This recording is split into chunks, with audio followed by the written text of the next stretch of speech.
दोस्तों, कैसे हो आप सब। स्वागत है आपका अपने चैनल एजुकेट्स मैथमेटिक्स पे। और हम लोग क्लास 9th एनसीईआरटी में सॉल्व कर रहे हैं।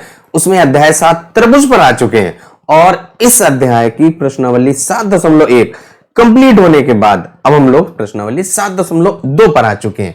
और आज के इस वीडियो में जो हम लोगों की प्रश्नावली 7.2 है उसके जो पॉइंट हैं सबसे पहले समझ तो लें। क्या क्या पढ़ने वाले हैं उसको पहले पढ़ेंगे, जो आपकी प्रमेय है उनको पढ़ेंगे, तब जाकर के हम लोग प्रश्नावली हल करेंगे। अगर आप चैनल पर पहली बार और वीडियो अगर आपको पसंद आ रहा हो तो चैनल को सब्सक्राइब भी कर लें, साथ में बेल आइकन भी इनेबल कर दें, जिससे कि आपको आने वाले वीडियो का नोटिफिकेशन प्राप्त हो सके। एक चीज और आपको बता दें कि अगर आप same to same PDF notes चाहते हैं तो हमारे टेलीग्राम चैनल एजुकेट्स मैथमेटिक्स के नाम से है, वहां से जाकर के आप पीडीएफ नोट्स प्राप्त कर सकते हैं। चलिए शुरू करते हैं आज का वीडियो, बने रहिए। जो हम लोगों की प्रश्नावली 7.1 थी उसमें आपने दो सर्वांग क्षमता की दो कंडीशन पढ़ी थी। एक आपने भुजा कोण भुजा और इसके बाद आपने एक और पढ़ी थी कोण भुजा कोण। उन दो सर्वांग क्षमता की जो कंडीशन थी उनको पढ़ने के बाद अब हम लोग क्या करेंगे, त्रिभुज के कुछ गुण और सीखने वाले हैं।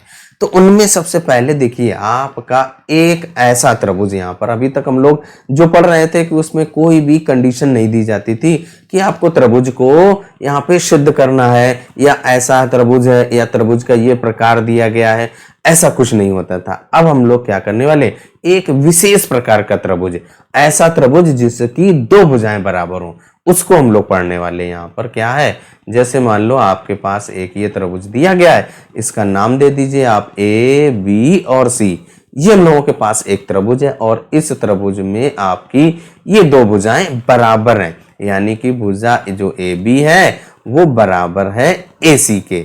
और आपको याद होगा इस त्रिभुज को क्या कहते हैं, आप बता, आपने पिछली कक्षा में पढ़ चुके हैं। इसको क्या कहते हैं हम लोग, समद्विबाहु त्रिभुज कहते हैं। क्या कहते हैं, समद्विबाहु, यानी कि सम माने बराबर, द्वि माने दो, बाहु माने भुजाएं। ऐसा त्रिभुज जिसकी दो भुजाएं बराबर हो उसे हम लोग समद्विबाहु त्रिभुज कहेंगे। यहाँ पे आपकी त्रिभुज एबीसी की, जो हम लोगों का त्रिभुज एबीसी बना हुआ है, इसमें दो भुजाएं बराबर हैं, इसलिए ये आपका समद्विबाहु त्रिभुज है। आप पिछली कक्षा में पढ़ भी चुके हैं कि ऐसा त्रिभुज जिसकी दो भुजाएं बराबर होती हैं वो आपका समद्विबाहु त्रिभुज कहलाता है। तो वही यहाँ पे हम लोग रिकॉल कर रहे हैं सबसे पहले। अब अगर मैं आपसे कहूं कि आप इस त्रिभुज एबीसी के जो कोण बी और कोण सी को नापिए, तो आप इसको आप नाप सकते हैं चांदे की सहायता से।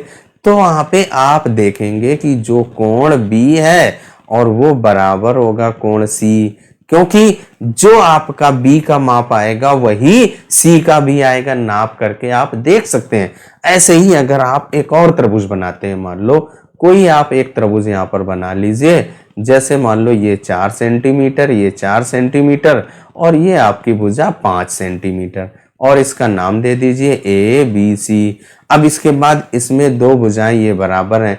फिर आप यहाँ पे कोण बी और कोण सी को नापिए, तो यहाँ पे जो भुजा आपकी ए बी बराबर है ए सी के, और इसके बाद जो कोण है बी की माप बराबर आएगी कोण सी के। ये आप कर सकते हैं कि कोई भी दो त्रिभुज बनाइए या दो से ज्यादा बना करके देख लीजिए और उसमें आप यही पाएंगे, अगर उनकी दो भुजाएं बराबर हैं तो उनके जो सम्मुख कोण हैं वो बराबर होते हैं। यही हम लोगों की अगली प्रमेय है और उसको हम लोग यहाँ पर सिद्ध भी करने वाले हैं। तो आज के इस वीडियो में इस प्रमेय का ही हम लोग सिद्ध करेंगे कि प्रमेय आपकी 7.2 क्या कह रही है कि एक समद्विबाहु त्रिभुज की बराबर भुजाओं के सम्मुख कोण बराबर होते हैं। अभी देखिए आपने यहाँ पे देखा कि जो ए बी और ए सी बराबर भुजाएं हैं, इसके ए बी के सम्मुख आपकी भुजा के सम्मुख कोण सी है और जो ए सी भुजा है इसके सम्मुख कोण आपका बी है। तो कोण बी और कोण सी की जो माप है वो बराबर आई है। ये हम लोग क्रियाकलाप के द्वारा देख चुके हैं। अब हमें उसको सिद्ध भी करना है। चलिए अब सिद्ध करते हैं। जो आपका प्रमेय दिया गया है इसमें सबसे पहले जो भी प्रमेय का प्रूविंग होता है उसमें सबसे पहले हम लोग पहचानते हैं कि क्या क्या दिया गया है। जो दिया जाता है उसको पहले नोट करते हैं, फिर इसके बाद हम उसका हल करते हैं। चलिए सबसे पहले जो आपका दिया गया है वो नोट करते हैं। दिया क्या गया है, एक आपका त्रिभुज है और जिसमें दो भुजाएं बराबर हैं, तो यही हम लोग नोट करते हैं। जो हम लोगों का दिया गया था उसको नोट कर लिया। क्या दिया गया, एक आपका एक त्रिभुज कह रहा है ना, तो हमने क्या किया, यहां पर एक त्रिभुज एबीसी बना लिया और उसमें आपका नाम दे दिया एबीसी, और उसमें आपकी जो दो भुजाएं बराबर थी उनमें ए बी और ए सी बराबर कर दिया। ये हम लोगों का दिया गया है। इसके बाद सिद्ध क्या करना है कि जो आपका ये कोण बी है इस कोण सी के बराबर है, ये हम लोगों को सिद्ध करना है। इसके बाद अगर आप कोई रचना करते हैं, जो प्रमेय है उसको सिद्ध करने का यही तरीका होता है, जो दिया जाता है जो सिद्ध करना है। अगर आप कोई रचना करते हैं तो रचना लिख देते हैं, फिर इसके बाद आप प्रूविंग शुरू करते हैं। तो यहाँ पे हमने रचना कर दिया कि जो हमारा कोण ए है उसका समद्विभाजक यानी कि दो बराबर भागों में बांटने वाली एक रेखा खींच दी जो भुजा बीसी को डी पर मिलती है, वही यहां पर लिख दिया। कोण ए का समद्विभाजक खींचा जो भुजा बीसी को बिंदु डी पर मिलता है। अब इसके बाद हम लोग यहाँ पर सिद्ध करेंगे। तो देखिए आपका क्या है, जो आपने पिछली एक्सरसाइज पिछली प्रश्नावली में सर्वांग समता का नियम सिद्ध किया था वही यहाँ पर प्रयोग करना है। तो देखिए जो हमारे पास दो त्रिभुज बन रहे हैं, एक त्रिभुज आपका बीएडी बन रहा है और एक त्रिभुज आपका सीएडी बन रहा है। इन दोनों त्रिभुजों को आपको सर्वांग सम सिद्ध कर देना है। तो जब ये सर्वांग सम हो जाएंगे तो उनके संगत कोण और संगत भुजाएं बराबर हो जाएंगी। तो जो कोण बी और कोण सी बराबर हो जाएगा सीपीसीटी के थ्रू से। तो वही यहाँ पे देखिए अब हम लोग कैसे सिद्ध करते हैं। देखिए जो ए बी और ए सी बराबर दी गई हैं, ये हम लोगों का दिया गया है। एडी देखिए जो आपकी कॉमन भुजा है। इसके बाद जो कोण ए का समद्विभाजक है, तो यानी कोण बी ए डी बराबर होगा कोण सी ए डी के बराबर होगा, क्योंकि हमने ए डी एक ऐसा समद्विभाजक खींचा है जो कोण ए को दो बराबर भागों में बांट रहा है।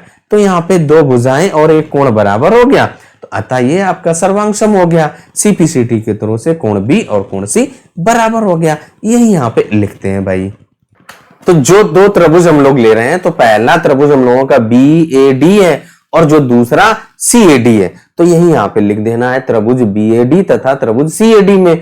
तो ए बी बराबर ए सी है। देखिए जो आपकी ये भुजा ए बी और ए सी ये बराबर है, ये हम लोगों का दिया गया है। तो यही यहाँ पर लिख दिया कि ए बी बराबर ए सी, ये हम लोगों का दिया गया है। इसके बाद जो कोण बी ए डी बराबर कोण सी ए डी, यहाँ पे देखिए जो कोण बी ए डी बराबर है कोण सी ए डी, ये आपने रचना की थी कि ए डी समद्विभाजक है। तो यही यहां पर हम लोगों ने लिख दिया कि जो कोण बी ए डी बराबर कोण सी ए डी, ये आपने रचना से। इसके बाद देखिए जो आपकी भुजा ए डी इस त्रिभुज बी ए डी में भी आ रही है और इस त्रिभुज सी ए डी में भी आ रही है। तो ए डी भुजा कैसी हो गई भाई, उभयनिष्ठ भुजा हो गई। जब उभयनिष्ठ हो गई तो ये बराबर हैं, अतः जो त्रिभुज बी ए डी और सी ए डी कैसे हो गए, सर्वांग सम। कौन सा नियम, देखिए एक भुजा कोण भुजा यानी भुजा कोण भुजा वाला नियम लगा दिया। जब आपके ये सर्वांग सम हो गए तो इनके जो संगत भाग हैं यानी कि कोण बी का संगत कोण सी है, ये बराबर हो जाएगा। तो यही यहाँ पर लिख देना है, क्या लिख देना है कि कोण बी बराबर कोण सी हो जाएगा। आपका कोण बी बराबर कोण सी, और ये आपका क्या नियम लगेगा, सीपी सीटी के आधार पर, यानी कि जो आपके त्रिभुज सर्वांग सम होते हैं उनके संगत भाग भी बराबर होते हैं। Corresponding part of congruence triangle, ये आपका इसका फुल फॉर्म होता है। तो इस तरीके से देखिए आपका जो कोण बी और कोण सी ये दोनों बराबर सिद्ध हो गए।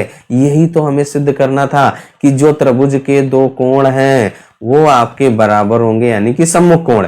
कोण बी बराबर कोण सी आपका सम्मुख, यही आपको सिद्ध करना था। इस तरीके से जो हम लोगों की प्रमेय 7.2 सिद्ध हो जाती है। वीडियो आपको कैसा लगा, एक्सप्लेनेशन कैसा लगा, कमेंट करके जरूर बताइएगा। चलिए तब तक अपना ख्याल रखें, स्वस्थ रहें, मस्त रहें। मिलते हैं अगले वीडियो में प्रमेय 7.3 के साथ। इसका जस्ट कन्वर्ज है, यानी इसका जस्ट उल्टा है। जब कोण बराबर हो जाए तो भुजाएं भी बराबर होंगी, यानी कि जो कोण बराबर है उनकी सम्मुख की भुजाएं भी बराबर हैं। वो हम लोग प्रमेय 7.3 में करने वाले हैं। चलिए सॉल्व करते हैं अब अगले वीडियो में।